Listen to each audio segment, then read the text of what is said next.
But Mark, let's move on into our next topic. And what we're looking at is the Green Bay Packers, because this is our preview. So we're going right up the standings. If you missed our Lions preview, if you're on YouTube, make sure to go and check it out. Also, make sure to go on to Apple Podcasts. Can't say iTunes anymore because apparently Apple killed iTunes and it is poof, no more. So go on to Apple Podcasts and rate the Onside Kick 5 stars. It really helps us out and gets us into the ears of more people. But just like we did for the Lions, I'll kind of set the table up for the Packers. Some big additions that they brought in free agency. For the first one, Mark, cover your ears, because they gave a 4-year contract to Adrian Amos, safety coming over from Chicago. Mercedes Lewis is on a 1-year deal. Then they bring in the big 2 pass rushers of Preston Smith on a 4-year deal. Za'Darius Smith also on a 4-year deal. Smith is 52, or Preston is 52. Za'Darius was $66 million. And they're big time kind of draft picks, as they had 2 of them in the draft in the first round, getting Rashawn Gary and Darnell Savage. I almost said Randall Savage. Darnell Savage Jr. from Maryland. This is a team last year offensively. We know the worries with Mike McCarthy and Aaron Rodgers. When we look at the actual rankings, though, they were 12th in yards per game last year. When it came to scoring the ball, they were 14th at about 23.5 per game. And then when we look at the defense, they only gave up, where are they, if I can find them here, Green Bay, 18 with 354 yards per game, and they gave up a total of 25 points per game, which was good for 22nd overall. First thing I want to ask you is very clear. We're going to talk about Matt LaFleur, because that was the big thing from the offseason. Mike McCarthy getting fired. And before we get into what LaFleur means for Aaron Rodgers on the field, I want to ask you, can Matt LaFleur give Aaron Rodgers any tips about how to chug a beer?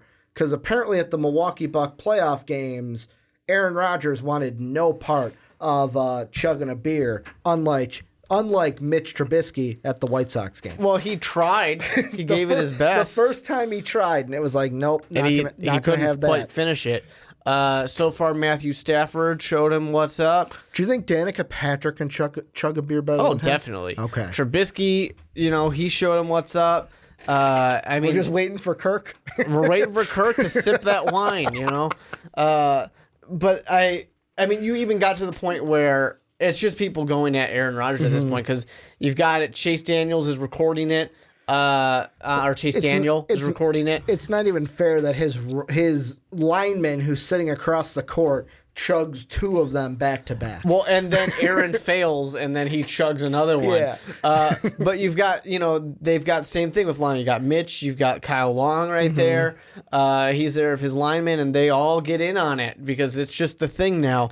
And well, when you're kissing titties, like, you're chugging beers too. Let's be honest, Mitch. And this is the kind of thing that I don't know how to feel about it, and this is very, very just dumb, but do I feel good because we're making fun of him, we're getting in his head, we're gonna make him mess up when he gets on the field, or are we making him angry, or is it like, guys, he's a really good quarterback, don't make him mad, he's gonna go out there and beat us then. You wouldn't like me when I'm angry, right? You really want to make him mad for Thursday night football when we gotta play him to open up the season? Nah, Khalil Mack will be fine. I hope so. But when it comes to LaFleur, I still sit there and I say, I'm still confused about the hire. Talk about failing upward. Yes, with McVay and the Rams, nice. But he really got that job kind of by association with the Titans, where they were like, well, McVay was good. Same thing with... You're kind of sort of part of the offense. Same thing with Cliff in Arizona. Oh, you went to lunch with Sean McVay? Right. You're hired. So they hire him even though he didn't even call plays. And then in Tennessee, they have the 25th ranked offense in the NFL. I would say that's pretty bad. And it is. And then the Green Bay Packers are like, you did such a bad job calling plays, you're going to be our head coach. Congrats. That's just failing upward somehow. he does have the good fortune of Aaron Rodgers can kind of run the show, and LaFleur doesn't have to really do that much. And he can totally prove me wrong. But I just don't see where he earned this job.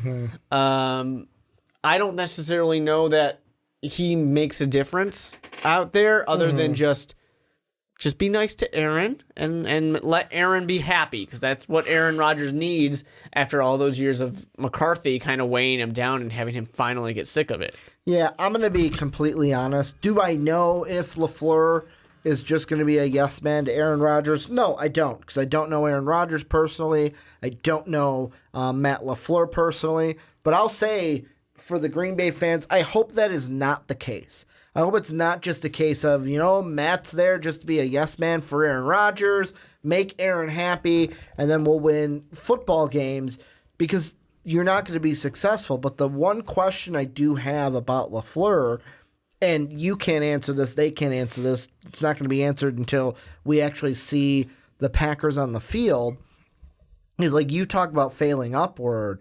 Well, I'm going back even a job before the Rams. He was, before the Rams, the quarterback coach with the Falcons, who was under Kyle Shanahan. Mm-hmm. So even as a quarterback coach, was not making big decisions in the offense. Then with the Rams, yes, you're the OC, but really Sean McVay is calling the shots on that offense.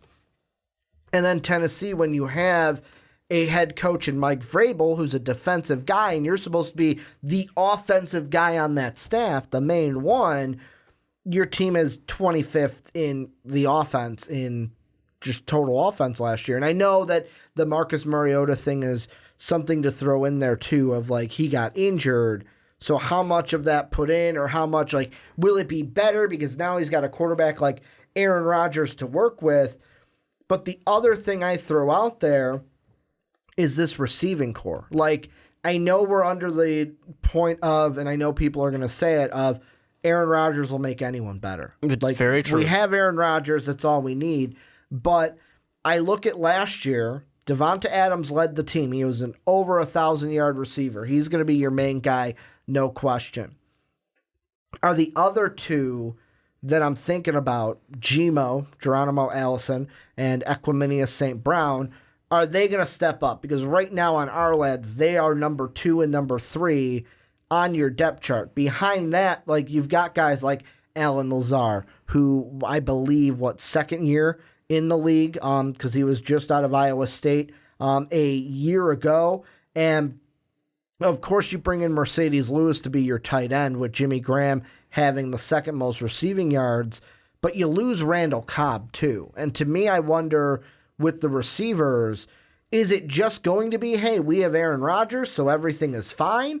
Or should we look into it that, hey, St. Brown and Allison, they need to step up, and losing a Randall Cobb is going to be a bigger hurt than everyone might think it is? Because I know people may be saying, well, look at last year. We didn't have him. We only had him for 9 games. Yeah, exactly. You only had Randall Cobb for 9 games, and you missed the playoffs. Yeah. And people are going to mention that Aaron Rodgers was hurt. That. Yeah, that too. But I do wonder about it, because like you're saying, Equanimeous St. Brown really needs to step up. And I mean, he was a rookie last year. He was. So, I mean, but he needs to step up, because Geronimo Allison is all right, not amazing, but he's, I like Gmo. Yeah, but he's not amazing. Devontae Adams is good with Aaron Rodgers. And that's kind of all you've got. Jimmy Graham has been nothing since, what's his name? Drew Brees was his quarterback, and then he decided to become a pass catcher. Yeah. And since then hasn't caught as many passes as you'd like. Or as Dave likes to say, he slept with Drew Brees' wife. And the running back situation, it's not great. There's just Aaron Rodgers, as much as he can make anyone really good, man, does he really need somebody who's already really good that he can make great. And they're hoping that that's what St. Brown's going to be. But when it comes to offense, I'm really never going to be concerned about a Packers offense. Packers offense is going to do what they need to do to win games, because Aaron Rodgers has done what he's needed to do to win games for a long, long time. Like throwing it up to Richard Rodgers. Yeah, I just sit there, and the thing that concerns me is this is the second draft now where they've gone back-to-back defensive picks very, very early. And last year, that defense wasn't really much better than it was before. Now they have, what's his name, Mike Pettin. They get him to be their defense coordinator, and I have mixed feelings about him. He's had some really good success with the New York Jets when he was kind of running the show defensively, but Rex Ryan was very heavy-handed as well. Was there with the Bills.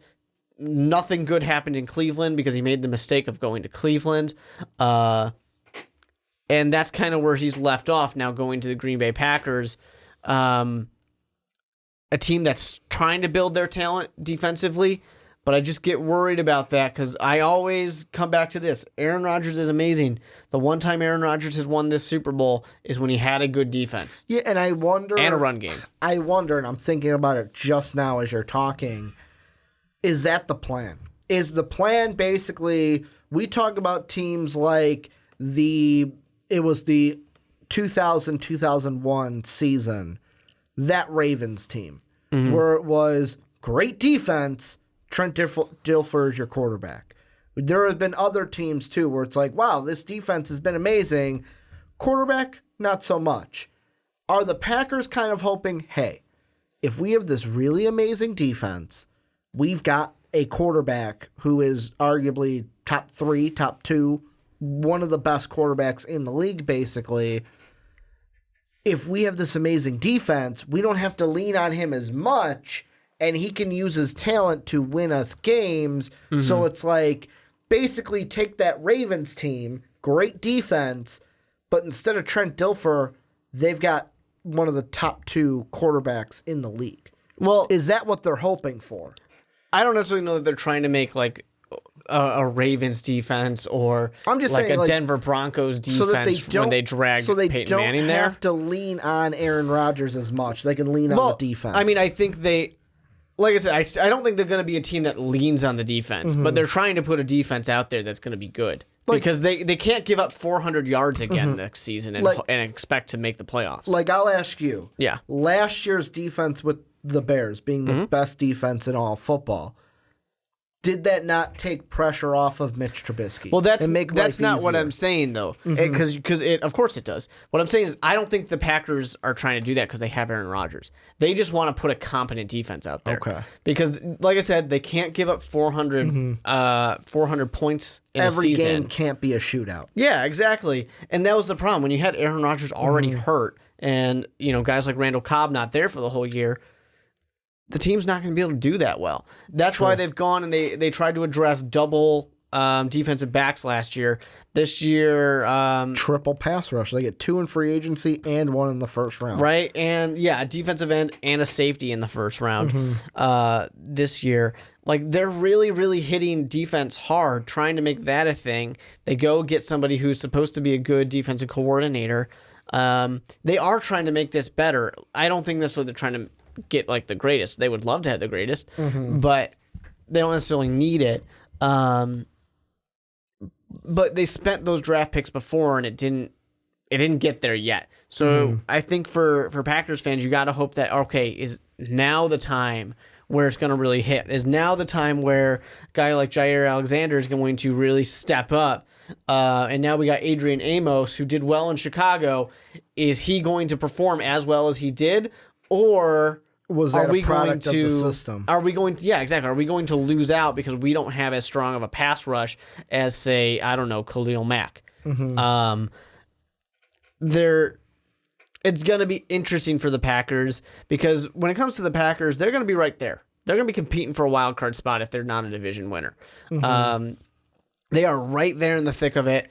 It's really, I think, going to come down to, for me, I'm very interested to see what Matt LaFleur can do when it gets to the second half of games. Let's talk about, some of these teams that they're going to face. When they go up against, let's say, the Chicago Bears, who have a really good defense, is Matt LaFleur going to figure out at halftime what's the thing he needs to do to stop Khalil Mack? we can talk about with plenty of these teams. Are they going to figure out what they need to do to stop Patrick Mahomes?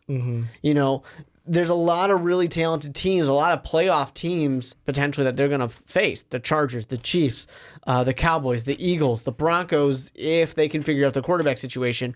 You know, there's plenty of these teams that they're going to face. The Panthers, you can throw them in there too. Matt LaFleur is going to be in those situations where he needs to prove that he earned his job. He's not just there to say, Aaron Rodgers, have fun out there. Because Aaron Rodgers can dissect these offenses or these defenses all day. But there's a lot more that needs to happen with that coach. And he has to prove that he's there, because there's going to be a couple of those games that good coaching will get you that win. Because Mike McCarthy, bad coaching, bad clock management, that cost the Packers many games over the past few years. Well, and one of the things because of that, what I'm thinking of is the rushing attack. And the reason why is, so there's two things kind of circling my head, and I'll kind of see if you can square them out. So the last time the Packers made the playoffs was 2016. Their rushing attack wasn't anything dominating. We had Ty Montgomery, 457 yards. Eddie Lacy was on that team, only played 5 games, but had 360 yards. Aaron Rodgers, James Starks were also big contributors, along with Christine Michael and Aaron Ripkowski. Here's the thing, though. Matt LaFleur last year with Tennessee, it's kind of like the same thing we talked about with the Detroit Lions. Matt LaFleur had Derrick Henry last year that he leaned on heavily, where Henry was the guy that took the bulk of the carries. He had over 1,000 yards rushing.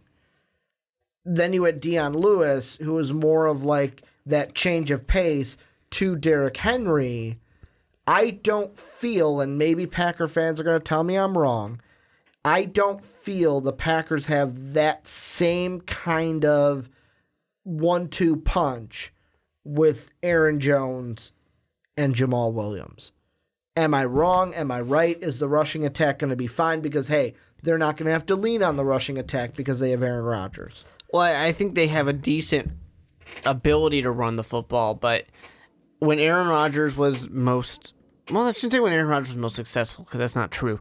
But when the Packers were most successful, it's because they had a good running game and they had a pretty good defense. They didn't have an amazing defense, but they had a pretty good defense and a strong running game.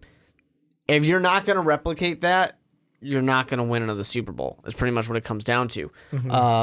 But with that being said, Packers fans, before you yell at me, and say I'm a biased Bears fan, that's what the Packers are trying to do. They're trying to get that above average defense. I think they still have a little bit of work to do with the running game, but they're trying to do the right thing. They're trying to get this team put together because they definitely need it. If they don't get it, they don't have that, then they're going to be out of luck. And last thing we'll kind of look at is the schedule. And the thing that I look at is, you know how I said the Lions may have the hardest schedule? Well, I think the Packers have a harder schedule. And the only reason why I say that is, me personally, if I was a Packer fan, I would hate the start of my schedule. I would hate the end of my schedule. I don't want to see the Bears game 1. I don't want to see the Vikings game 2. And at the end of the season, I know the Lions week 17, a lot of people are going to say, okay, that's an easy one. But you're basically seeing the division, Bears, Vikings, Lions, with 2 of those being on the road late in the year. I know the 3 before that might be a little bit easier games in the 49ers, the Giants, and the Redskins. But you might be able to build momentum. For me, I feel like I rather have those divisional games spread out throughout the year than having, hey, here's your number 1 and number 2 toughest opponents in the division to start, and here's your entire division to end the year. Because I could see this being a situation where week 15 comes along. All right, win or go home. If you win, you can possibly win the division over the Bears. If you lose, you don't. And they lose. All right, the next week, who's going to make the playoffs? The Vikings or the Packers, fighting for that wild card, to where if you lose both of those, that last game could be, well, we might get a wild card spot. if we With beat the help. Lions. Yeah. Well, I think I'm not going to say the Packers have the most difficult. Theirs is difficult as well. They, of course, have the same type of games that everybody else has. The one benefit I think that they have is, yes, it's Bears, Vikings, and Lions. But if that Lions game is what they need to get in, that's a little bit better. Aaron Rodgers has had the Lions number time and time again. They got to go to Chicago for that one game. That can be tough. Or I'm sorry, actually, that's a home game for them against Chicago. It's going to Minnesota. Yeah. So having the home game against Chicago, there's a very real chance that even as a Chicago Bears fan, the Packers and the Bears split again this year. So I don't think, even though they do have that, they had the chance with the 49ers, the Giants, and the Redskins to really build momentum. And we got to see the question mark of the Carolina Panthers this year. So they had the ability to build that momentum and move right into that last part of that schedule, which will be challenging. I think there's harder schedules out there. I also don't like Dallas, KC, and LA, the Chargers, all being on the road. Especially that week 8 to week 9, where it's basically, all right, we're going to go to KC for a game, then I have to go to LA for a game, and be on the road those 2 weeks against those two tough teams that I'm expecting to be 1 and 2 in the AFC West. Yeah, I mean, it's definitely not. It's not easy, and I'm not trying to say it's easy by any stretch of the imagination. I just think there are 2 harder schedules out there that we haven't gotten to yet. Well, this is where you guys come in. Packer fans, let us know how you are feeling. Also, looking at the schedule, the Packers are on 1, 2, 3, 4, 5 primetime games this year, 2 on ESPN, and then I believe the rest are at 1 Thursday nighter, 2 Thursday nighters, and then a Sunday night football, I believe, is the other one. Yeah, KC is a Sunday night football game. But this is where you guys come in. Let us know what you guys think about your team down below. Is Matt LaFleur going to be fine? Are we kind of